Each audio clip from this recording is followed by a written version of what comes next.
fait, je crois, la même étude biblique que vous faites à l'UDR. Donc, ça se base, en fait, c'est sur 12 leçons, mais dans une leçon, il y a plusieurs, il peut y avoir plusieurs... thématiques. Plusieurs sections plutôt.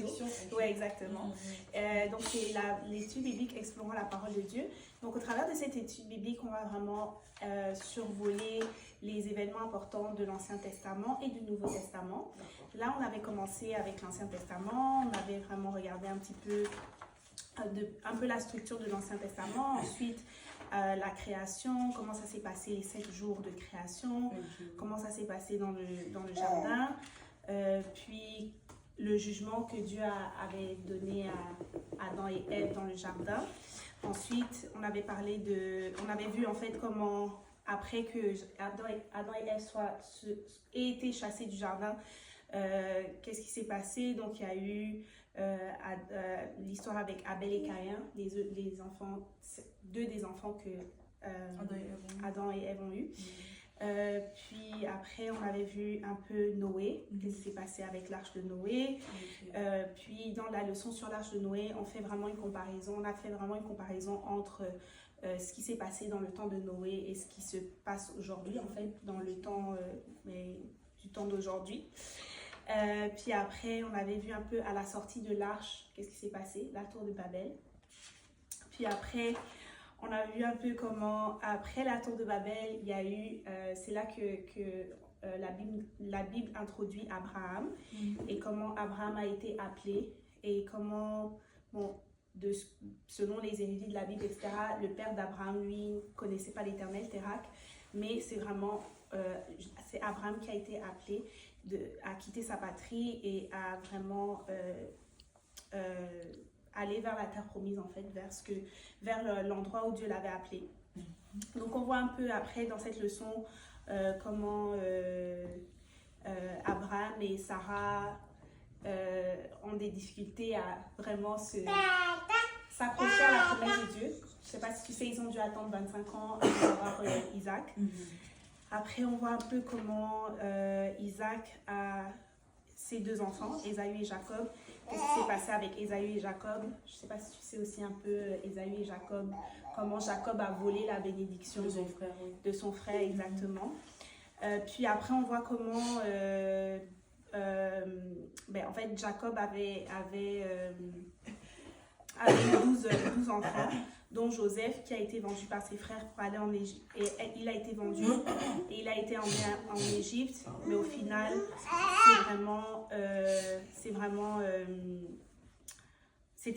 ça faisait partie du plan de Dieu. Donc Joseph a vraiment régné, on peut dire régné sur l'Égypte, puisqu'il était juste en dessous de Pharaon.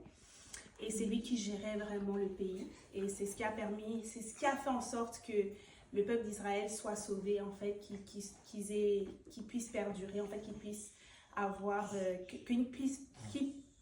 ça a évité qu'ils soient détruits de la face de la terre, qu'ils soient, je pense que c'est ça qu'on dit, hein? Oui, exactement. Après, exactement, qu'il y ait une extinction de cette lignée, on va dire. Puis après, c'est ça, donc Jacob, après que la famine soit terminée, ils étaient supposés retourner dans le pays d'où ils venaient, en fait, mais ils sont restés en Égypte. Et c'est ce qui a fait que des générations sont restées, et finalement, ils ont été réduits en esclavage en Égypte, et Moïse a été appelé à délivrer le peuple de l'Égypte. Et quand ils sont sortis de l'Égypte, c'est là où Dieu a donné le plan du tabernacle. Et en fait, dans cette leçon, c'est super intéressant parce qu'on a vu un petit peu comment chaque élément du tabernacle et chaque étape que le sacrificateur devait faire avant d'arriver jusqu'au lieu très saint était super significatif, parce que ça trace vraiment... ça fait un parallèle, en fait, entre en fait, ça fait un parallèle avec le sacrifice, en fait, le chemin que Dieu a fait vers la croix, le chemin que le Seigneur Jésus, en fait, a fait vers la croix. Donc, par exemple, il devait, dans le tabernacle, avant d'arriver, en fait, il devait d'abord faire un sacrifice à l'autel, ensuite se laver, ensuite rentrer dans le tabernacle. Dans le tabernacle, il y avait plusieurs éléments et chaque élément a un symbolisme qui nous rappelle Christ, en fait, comme par exemple le chandelier d'or qui nous rappelle le fait que le Seigneur Jésus, c'est lui la lumière du monde. Donc, on voit vraiment que Dieu était dans le détail et que le tabernacle, c'était vraiment... la Bible dit que l'Ancien Testament, en général, c'était l'ombre des choses à venir, mais le tabernacle, c'était vraiment l'ombre des choses à venir parce que on peut vraiment faire un lien entre chaque étape qu'il devait faire dans le tabernacle avec le chemin que le Seigneur Jésus a pris pour aller à la croix. Et en fait, c'est plutôt cette image-là que je devais montrer avant. Donc, c'est ça. Donc, dans cette leçon-là, c'est super intéressant parce qu'on voit vraiment le détail de chaque élément. Puis, aujourd'hui, on va parler un peu de, justement, quand ils étaient dans le désert, déjà, le peuple d'Israël a erré dans le désert combien de temps? 40 ans. 40 ans dans le désert. Et qui sait pourquoi ils ont erré? À cause des murmures. Ils ont refusé d'entrer dans la terre promise, alors que Dieu leur avait déjà dit que vous allez conquérir Canaan. Ils ont dit non, il y a les fils d'Anak là-bas, on a peur, on ne veut pas y aller. Et là, finalement, le Seigneur a dit bon, si c'est comme ça, faites demi-tour. Exactement. Donc, en fait, c'est ça. Et aujourd'hui, en fait, c'est cette leçon-là qu'on va un peu regarder. On va voir un peu comment... déjà, Moïse est mort. Avant même de rentrer dans la terre promise, Moïse est mort. Moïse est mort et il n'a pas vu la terre promise. En fait, il n'a pas pu rentrer dans la terre promise et ça, c'était un peu... Dieu lui avait dit en fait qu'il n'allait pas rentrer dans la terre promise. Qui sait pourquoi? Parce qu'il a tapé 2 fois la roche à la place d'une fois. Exactement. La deuxième fois, il est donné à cause que... La colère de Dieu. La colère, ça. Pardon, excusez-moi. Ma gorge. Mais parce que je pense que quand on a tapé une fois, genre Jésus était déjà mort pour nous, je pense, je sais pas. Puis la deuxième fois, c'est lui qui devait l'assumer lui-même, pour lui-même, je sais pas. Fait que lui devait mourir. Quand tu dis lui, tu parles de Moïse. Ah, tu parles de... On a de... tapé une deuxième fois sur la roche, je sais pas si c'est ça là. En fait, oui, ok, je vois ce que tu veux dire. Oui, c'est comme si quand il a tapé 2 fois, c'est comme si c'est comme si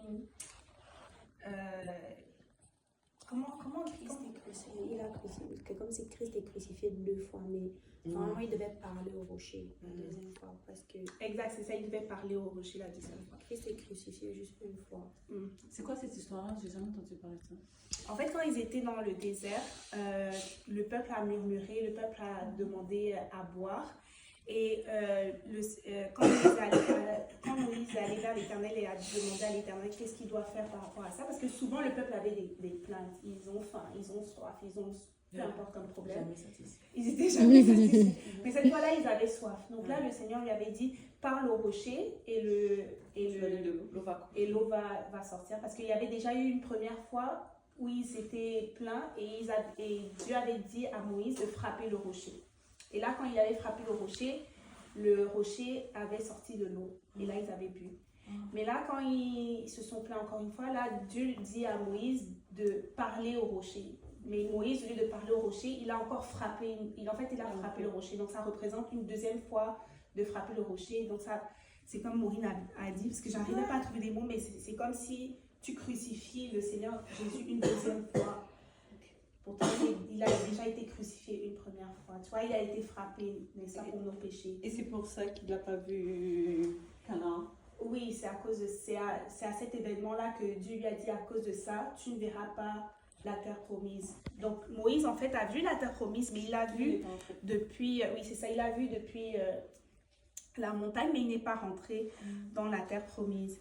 Et une chose qui est intéressante, même avant ça, c'est que d'abord la mort de Moïse. Moi, je trouve la mort de Moïse intéressante. Pas que la mort c'est intéressant, mais pas que la mort c'est intéressant, mais avant je m'étais toujours posé la question, mais pourquoi pourquoi Dieu a pas permis que le peuple puisse en fait enterrer Moïse. Puis on va regarder vite fait, c'est dans Deutéronome 34, à partir du verset...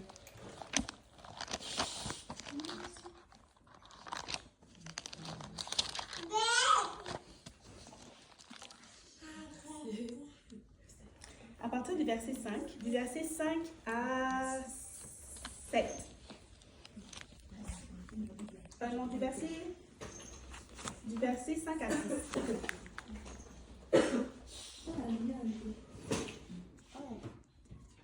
Désolée, c'est moi, je suis allée laver mes mains, je suis désolée. J'ai trop le comportement de ma mère là, quand je vois la lumière. Ah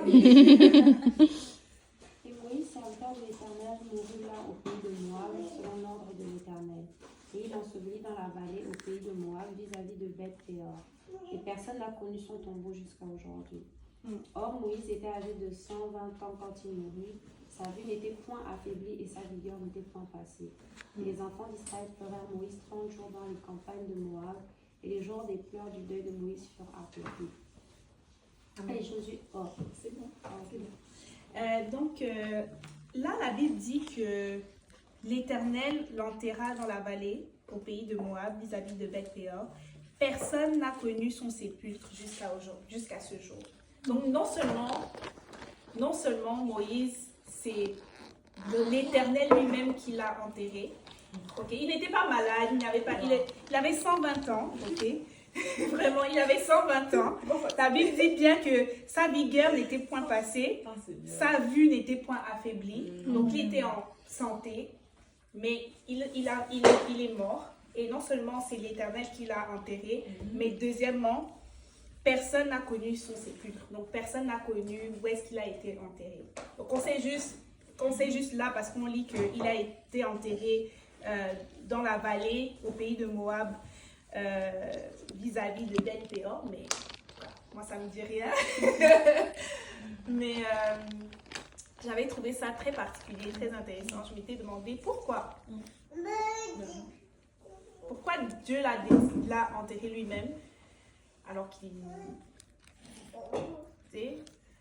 Le peuple aurait pu l'enterrer, faire son deuil, etc. Et puis, ils auraient pu savoir où est sa tombe. Et puis... Je pense savoir parce que Seigneur m'avait déjà parlé de ça. Est-ce que c'est parce que le Seigneur ne voulait pas qu'il soit une idole en fait, quand on idolâtre? On fait une idole de son corps. Et que les gens aillent se prosterner parce que c'est l'homme un peu qui avait vu le Seigneur qui était vraiment proche de lui. Je sais pas. Moi, je l'ai déjà entendu. Oui, exactement. En fait, c'est ça, c'est vraiment que tu peux voir vraiment que c'était intentionnel. Donc, Dieu ne fait rien pour rien, c'était vraiment intentionnel. Le sépulcre de Moïse aurait pu devenir, comme tu as dit, une idole pour le peuple d'Israël. Et Dieu connaît son peuple. C'est là où tu vois vraiment que Dieu connaît son peuple. Il a vu leur comportement dans le désert. Il a vu comment, dès que Moïse était resté un peu longtemps sur la montagne, là, ils ont fait le veau d'or avec Aaron, etc. Il a vu leur comportement, comment c'était tellement facile pour eux, malgré tous les miracles et toutes les choses que Dieu faisait pour eux. Malgré ça, facilement, ils se détournaient, ils se plaignaient. Donc Dieu savait, Dieu connaît, Dieu nous connaît. Dieu nous connaît vraiment. Et tu peux voir que... ils allaient aller chercher sa caca. Viens nous faire gagner la victoire. Je les imagine bien en train de faire un truc comme ça. C'est fou, des Genre aller chercher ça des pluies. Peut-être que si on met Moïse en face du camp, peut-être que nos ennemis vont fuir. Non, vraiment, Dieu nous aime. Dieu nous aime parce que il aurait juste pu se dire, ah, tant pis pour eux, s'ils commencent à faire n'importe quoi. Mais Dieu a permis que... En fait, Dieu a fait ça pour vraiment les protéger, pour protéger son peuple, pour que Mm-hmm. En fait, moi, je réfléchissais en fait, parce que je me dis, certes, Moïse a frappé 2 fois le rocher. Je me dis, est-ce que c'est parce que c'est comme un blasphème? Parce que quand on voit David, c'est toujours l'Ancien Testament sous la loi, David a fait pire en fait. Il a fait l'adultère, il a tué Uri, il a fait le dénombrement. Mais le Seigneur a quand même usé de grâce envers David. Mais là, Moïse, bon, certes, il a frappé 2 fois. Est-ce que c'est parce que, je ne sais pas, peut-être je vais me dire, mais est-ce que c'est parce que le rocher, justement, ça symbolisait quelque chose de... Tu sais, pourquoi il n'a pas eu justement cette grâce, en fait? Excuse-moi, mais aussi ça dit que Dieu fait grâce à qui il veut, tu vois. So, peu importe, on peut se dire, ah, cette situation-là est plus juste que l'autre, cette personne-là est plus juste ou est plus comme ça, mais Dieu peut décider. À nos yeux, quelqu'un qui a l'air plus juste, Dieu peut décider qu'il veut faire grâce à quelqu'un qui a l'air d'être plus pécheur. Mais Non, c'est juste un commentaire. Oui, non, mais il n'y a pas comme un verset dans la Bible qui dit que justement le rocher c'était Christ. Oui. Donc ça, je sais pas si ça rejoint un peu. Ok, donc c'est pas Oui, parce qu'il a frappé le rocher. Ah oui, c'est ça. C'est pour ça qu'on disait que le rocher c'est Christ. Donc c'est comme tu frappes 2 fois. Non, c'est comme si tu blasphèmes. Tu frappes 2 fois Christ. Mais quand Christ a été frappé une seule fois, Christ est mort une seule fois. Parce que tu frappes une deuxième fois, c'est comme tu le frappes, tu le sacrifies ou si tu le crucifies une deuxième Moïse le savait en faisant ça que... Mais il a juste désobéi. Je ne pense pas qu'il le savait, mais le rocher représente Christ en fait. Tu vois, donc je ne pense pas qu'il savait que le rocher représente Christ, mais le fait qu'il ait juste désobéi et qu'il ait frappé au lieu de parler, ça, c'est ça qui a... Tu sais, des fois on va faire des choses, mais on ne sait pas nécessairement... Tu sais, on ne sait pas nécessairement la portée de nos actions, tu vois. C'est pour ça que souvent, on va toujours dire que l'obéissance vaut mieux que les sacrifices. Parce que tu vas faire quelque chose, tu vas faire quelque chose en pensant que ça n'a pas un impact, ça n'a pas une importance, ça ne va pas avoir une portée. Mais en fait, oui. Donc, c'est pour ça que obéir, c'est toujours mieux parce que tu ne sais pas qu'est-ce que ton action peut avoir comme conséquence. Tu vois, et c'est vraiment ça. Et moi, sinon, j'allais aussi dire que malgré tout, ok, il n'est peut-être pas rentré dans la terre promise. Il l'a vu, mais aussi dans le Nouveau Testament, il était dans comme il y a eu la transfiguration, tu vois. Donc, il a quand même eu Là, il est entré, il était là. Il a quand même eu, même si c'était pas du temps de son vivant, tu vois, mais il a quand même expérimenté. Donc, malgré tout, le Seigneur, on peut voir comme elle a dit, le Seigneur est juste, on peut voir comme si c'était dur comparé, mais c'est ça le problème aussi. On ne doit pas comparer. Parce que tu compares, oh, telle personne a fait tel péché, mais là, mais c'est pour ça que Satan nous haït, parce que lui, il a fait un seul péché. Il a fait un seul péché et c'est out. Mais nous, le Seigneur nous pardonne encore et encore et encore. Donc, tu sais, là, tu peux pas... Ouais. Mais Dieu est bon, vraiment Dieu est bon, parce que honnêtement, moi je me dis, ok, peut-être qu'on peut le voir. Moi je le vois, non, moi personnellement, mon opinion c'est que c'est dommage, c'est dur. Et surtout, c'est encore plus dur parce que Moïse était un homme tellement patient. La Bible nous dit que c'était l'homme le plus patient sur la face de la terre, tu vois. Mais c'est juste dans un moment de colère qu'il a fait ça. Je trouve que ça c'est moi personnellement qui me fait le plus mal. Et surtout que, tu sais, quand je lisais, il y avait un moment où je voyais que Moïse avait dit à Dieu que... parce qu'à un moment donné, l'Éternel voulait exterminer le peuple, vraiment, il voulait les détruire. Et Moïse a dit, je ne sais plus exactement dans quel terme, mais en tout cas, c'était en d'autres termes, il disait à Dieu, genre, si tu les extermines, genre, moi aussi, en fait, je ne veux plus rien savoir comme extermine moi aussi, en fait, en vrai. Parce que je peux pas, donc, pour moi, ça me faisait encore davantage mal parce que je me disais, un homme avec un si grand cœur, parce que moi, si j'étais Moïse, moi j'allais dire... Depuis longtemps. Pardon. depuis longtemps. J'allais dire, vous me fatiguez là. Ça, surtout quand il a dit ben, je vais détruire la postérité, je vais détruire Israël, puis là je vais sortir, de toi va sortir une nouvelle, genre un nouveau peuple, un une nouveau nouvelle peuple. truc. Puis là Moïse a dit non, il veut quand même garder Israël, genre.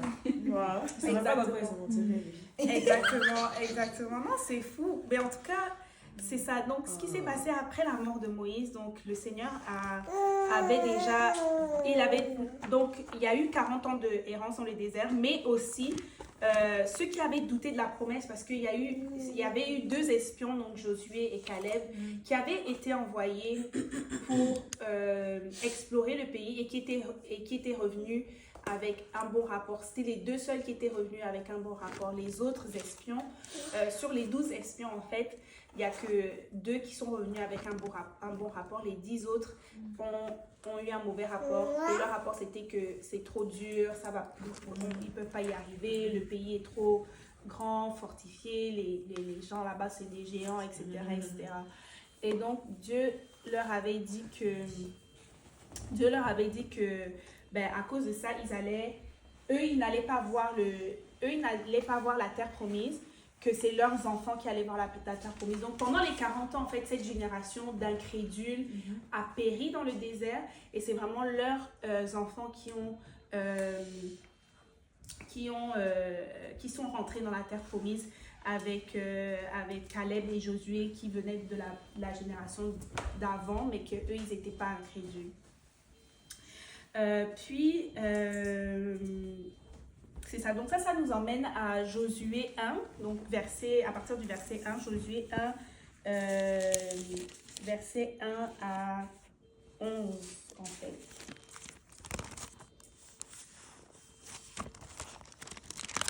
Donc ça, c'était juste avant qu'ils ne puissent rentrer dans la terre promise. Non, c'est la voiture de Maureen. Non, c'est la voiture de Maureen qui a un problème.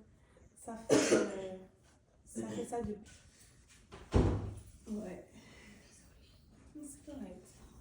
Mais garde ta clé avec toi. Je ne sais pas si ça vaut la peine de lire tout là, mais en tout cas, dans ce passage, on voit comment, c'est ça, la Bible dit qu'après la mort de Moïse, que Josué, en fait, c'était lui le successeur de Moïse, en fait. Et c'est lui qui était appelé à mener le peuple vers la terre promise. Donc la première étape, c'était vraiment Jéricho. Mais je pense qu'on peut skip cette partie. On peut aller directement à d'abord comment ils ont traversé le Jourdain. Parce que quand ils ont traversé le Jourdain, le Seigneur leur a demandé de faire quelque chose de très important. C'est dans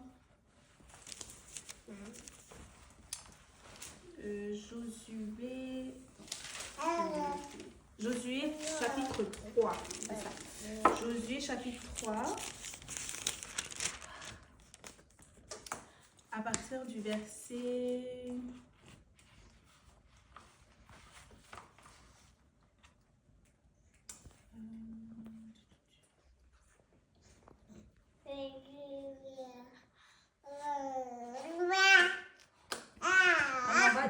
chapitre 4, pardon, oui, c'est ça, les 12 pierres. Chapitre 4 à partir du verset 1.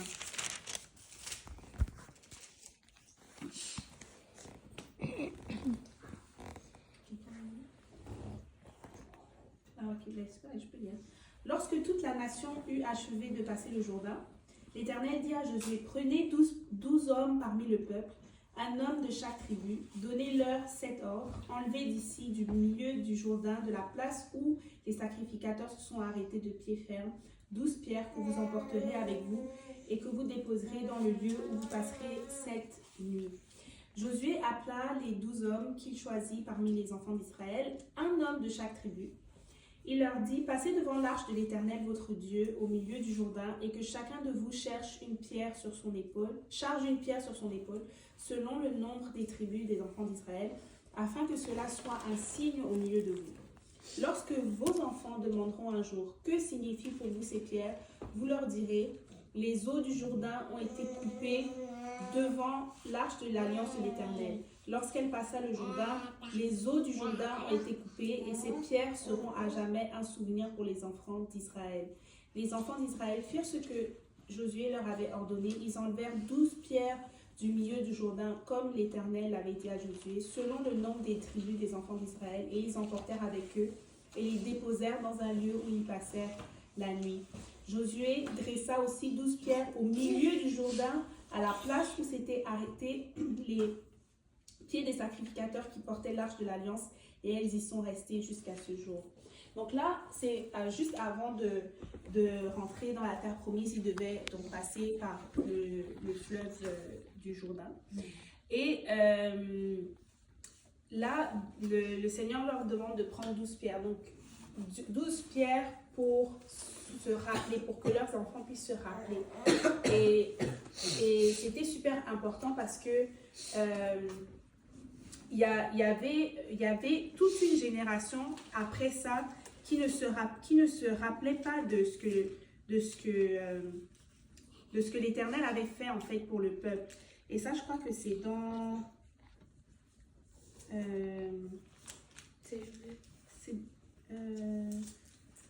c'est dans quel chapitre? Non, qu'est-ce que je raconte? C'est après Josué. Non, c'est après Josué, c'est dans Juge. Juge, non? C'est ça, c'est la génération d'après qui le...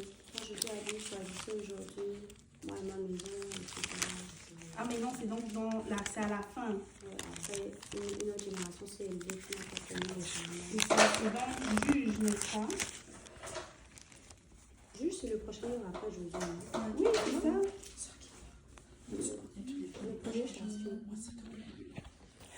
En tout cas, je ne sais plus c'est où, je ne sais plus c'est quel chapitre exact, mais c'est dans le livre de Juge. Bref, donc c'était important qu'il fasse ça. Pourquoi? Parce que nous, l'être humain a tellement tendance à oublier ce que Dieu fait de bien dans nos vies. Et moi j'avais comme avant j'avais cette habitude de quand Dieu fait quelque chose de puissant dans ma vie, quand Dieu fait quelque chose que je suis comme waouh, ça c'est vraiment Dieu.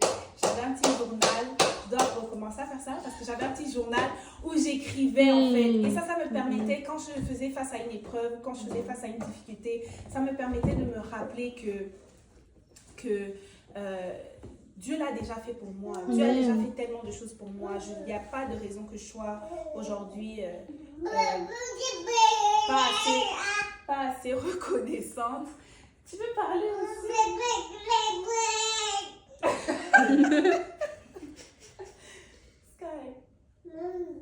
Une famille, eux, ils ont, avec leurs enfants, ils ont comme cette tradition-là de prendre des cailloux. Vraiment, c'est comme un genre de centre de table. Là, ils ont des cailloux sur lesquels ils écrivent ce que Dieu a fait pour eux. Donc, depuis les enfants sont genre bébés, genre à chaque fois qu'il y a eu un miracle ou que Dieu a répondu à une prière, ils écrivent sur les cailloux et ça fait genre vraiment un petit comme monceau. Et donc à chaque fois, des fois le soir, ils viennent, oh, vous vous rappelez, il y a quelques années, Dieu avait fait ça et tout ça. Et une des histoires qui m'avait touchée, c'était la maman qui disait qu'elle était en train de faire des choses à la cuisine. Et sa fille est allée soulever un fil électrique qui pouvait l'électrocuter, genre la tuer sur le coup. Elle a saisi à main nue. Mais la petite ne s'est pas électrocutée. Donc, ils ont écrit sur le caillou, Dieu a préservé la vie de bla bla. Donc, ça, c'est un truc qui m'avait touchée. J'étais comme aussi, j'oublie tellement. Mais elle disait que oui, eux, ils sont aussi de nature comme oubliés. Ouais.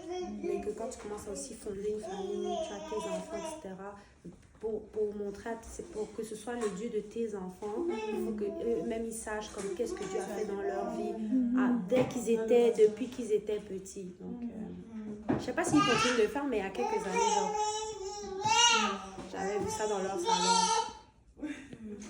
C'est bon. Non, c'est ça, parce qu'on a tellement tendance à oublier les choses, c'est incroyable. Et ça me fait penser parce que Ethnica disait tout à l'heure. Non, mais le journal, c'est bien. En fait, moi, ça m'avait vraiment aidé parce que je m'accrochais à ça en mode Dieu l'a déjà fait. Je me rappelais des moments vraiment marquants dans ma marche avec Dieu, quand il a fait des choses vraiment, que c'est des miracles dans ma vie. Et quand j'étais dans des moments difficiles, mais je retournais à juste regarder parce qu'on a tellement tendance à oublier, c'est vraiment une nature humaine, on oublie. souvent, on va regarder le peuple d'Israël en se disant, oh, mais eux aussi, ils exagéraient. Mais nous aussi, des fois, on a aussi cette attitude-là que, bah, Dieu nous délivre de quelque chose, Dieu fait un miracle dans nos vies, puis après on a une autre épreuve et là on commence à se plaindre. Oh Seigneur, tu m'as abandonné, oh Seigneur, tu vois, on commence à se... Mais c'est la même chose en fait, c'est comme, on continue à se plaindre, pourtant, l'attitude c'est Seigneur, tu l'as déjà fait pour moi une fois, je sais que tu peux le refaire. Moi juste à apprendre, à tirer une leçon de cette épreuve pour que je puisse avancer. Et c'est un peu ça. Et après, en fait, c'est ça. Ce que je voulais dire aussi avant de continuer, c'est que l'errance, le fait qu'ils aient erré dans le désert 40 ans, ça représente vraiment le résultat que l'incrédulité qu'on a pu avoir dans nos vies, en fait. Le résultat que, non seulement l'incrédulité, mais le manque de reconnaissance. Tu sais, moi, je pense que ça rejoint un peu ce que je disais tout à l'heure, là. Le manque de reconnaissance, les plaintes, comment tout ça peut nous ralentir ou peut nous empêcher de voir les promesses de Dieu s'accomplir dans nos vies. Et ça me rappelle aussi quand on avait regardé, quand ils étaient encore en Égypte, il y avait un moment donné, c'est dans Exode 6 au verset 9, il y avait un moment donné où ils étaient allés voir Pharaon et Pharaon avait encore endurci les règles, enfin, il avait encore mis Israël encore plus sur la servitude et tout. Et là, le peuple est allé voir Moïse en disant « Oh, qu'est-ce que tu nous as fait? Depuis que tu es allé voir Pharaon, notre condition n'a fait que s'empirer. » Et l'Éternel a parlé à Moïse parce que Moïse, lui aussi, il était découragé. Et puis, quand Moïse est allé parler au peuple, la Bible dit que l'angoisse et la dure servitude leur empêchèrent d'écouter Moïse. Et ça m'avait marqué parce que je me disais comme, c'est fou comment, des fois, on peut manquer la parole de Dieu. Qu'est-ce que Dieu veut nous dire? Des paroles d'encouragement, parce que ce que Dieu avait dit à Moïse, c'était des paroles d'encouragement pour les encourager à juste continuer à s'accrocher à la promesse. Mais l'angoisse, les émotions et la dure servitude, c'était leurs circonstances en fait. Ça les empêchait d'écouter qu'est-ce que Moïse leur disait, et c'est ce que Moïse voulait leur dire, c'est littéralement ce que Dieu avait dit à Moïse de leur dire. Donc, c'est un peu ça. Puis après, on voit comment on va skipper un peu à Josué au chapitre 6. C'est vraiment dans Josué chapitre 6 qu'on voit comment là, ils prennent en fait, ils rentrent dans la terre promise par Jéricho. C'est là où les murs de Jéricho... C'était tout un processus en fait, et je pense que tout le monde sait, ils ont dû faire le tour de la ville 7 fois.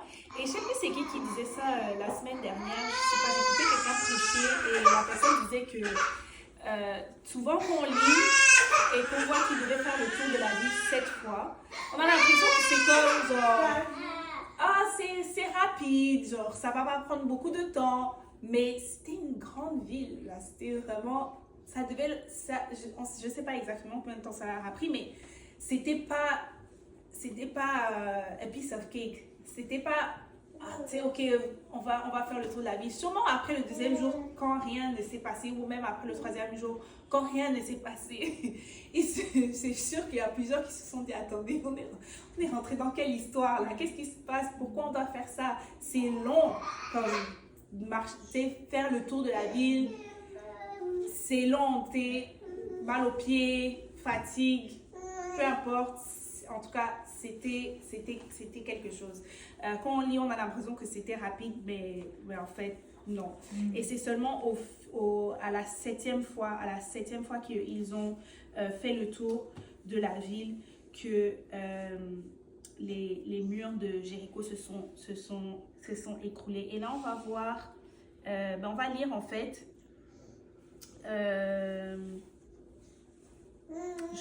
On va lire à partir du verset 10, Josué 6 à partir du verset... Non, en fait, à partir du verset lire à partir du premier verset. Comme ça, on va avoir une meilleure idée un peu comment c'est. Jéricho était fermé et barricadé devant les enfants d'Israël. Personne ne sortait, personne n'entrait. L'Éternel dit à Josué, vois, je livre entre tes mains Jéricho et son roi, ses vaillants soldats. Faites le tour de la ville, vous tous les hommes de guerre. Faites une fois le tour de la ville. Tu feras ainsi pendant 6 jours. 7 sacrificateurs porteront devant l'arche 7 trompettes retentissantes. Le 7e jour, vous ferez 7 fois le tour de la ville et les sacrificateurs sonneront les trompettes. Quand ils sonneront de la corne retentissante, quand vous entendrez le son de la trompette, tout le peuple poussera de grands cris. Alors la muraille de la ville s'écroulera et le peuple montera chacun devant soi. Puis là, donc ça c'était l'ordre que Josué leur avait donné. Puis on va skip et on va aller vraiment au verset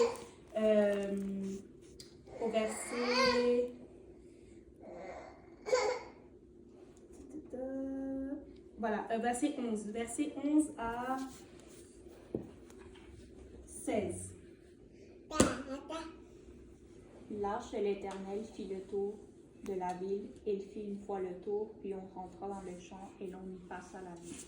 Josué se levant de bon matin et les sacrificateurs portèrent l'arche de l'Éternel.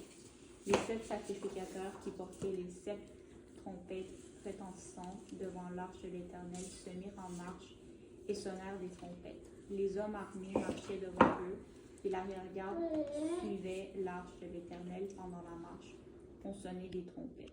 Ils firent une fois le tour de la ville le second jour, puis ils retournèrent dans le champ. Ils firent de même pendant 6 jours. Le 7e jour, ils se levèrent de bon matin dès l'aurore et ils firent de la même manière 7 fois le tour de la ville. Ce fut le seul jour où ils firent 7 fois le tour de la ville. À la 7e fois, comme les sacrificateurs sonnaient des trompettes, Josué dit au peuple, poussez des cris, car l'Éternel vous a livré la ville. Et là, la muraille s'est écroulée et ils ont pu rentrer dans la ville et ils ont pu prendre la ville en possession. Et ça a été le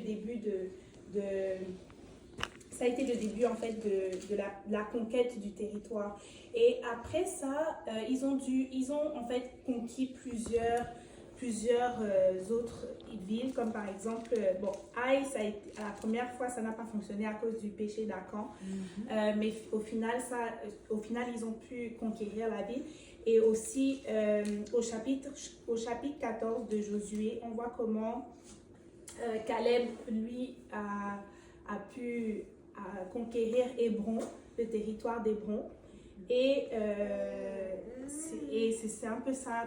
Je vous laisserai lire le restant du chapitre, mais en tout cas, c'est un peu ça qui conclut un peu la conquête du territoire de la terre promise.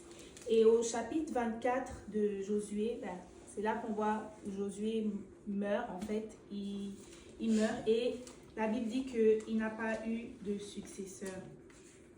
Et c'est ce qui conclut un peu c'est ce qui conclut en fait un peu cette partie de la leçon. Josué 24, je vais lire pour conclure. Josué 24 au verset 29. Après ces choses,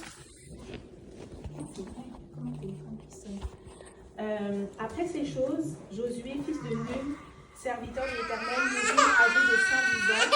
On l'ensevelit dans le territoire qu'il avait eu en partage à Timnath-Sérac, dans la montagne d'Éphraïm, au nord de la montagne de Gash. Israël servit l'Éternel pendant toute la vie de Josué et pendant toute la vie des anciens qui survécurent à Josué et qui connaissaient tout ce que l'Éternel avait fait en faveur d'Israël. Les os de Joseph que les enfants d'Israël avaient rapportés d'Égypte furent enterrés à Sichem, dans la portion du champ que Jacob avait acheté des fils de Hamor, père de Sichem, pour 100 kézita et qui appartint à l'héritage des fils de Joseph. Éléazar, fils d'Aaron, mourut et l'enterra à Guinea Phiné, qui avait été donné à son fils Phiné dans la montagne d'Éphraïm. C'est un peu ça. En fait, c'est plutôt au début du chapitre 1 de Juges qu'on dit qu'après la mort de Josué, les enfants d'Israël consultèrent l'Éternel en disant qui montera, etc. Et l'Éternel leur donna des instructions, mais en fait, je me rappelle plus c'est où. Attends, pas que je raconte n'importe quoi. Non, non, c'est dans ce chapitre-là. C'est juste. J'ai lu ça tout à l'heure en plus. Je pense que en fait, c'est dans la partie de Deutéronome. Je pense avant que tu rentres dans le jeu. Normalement. En tout cas, je ne sais pas c'est écrit où, mais Josué n'a pas eu de successeur et par la suite, c'est ça, la semaine prochaine, on va rentrer dans la leçon sur les juges, puis on va voir un peu qu'est-ce qui s'est passé, puis c'est là qu'on va voir un peu le livre des juges.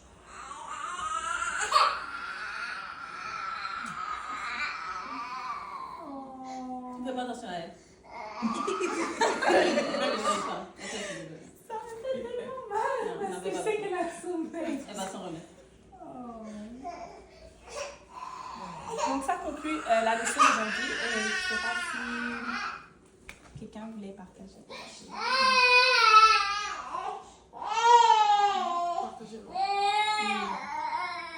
Poser une question.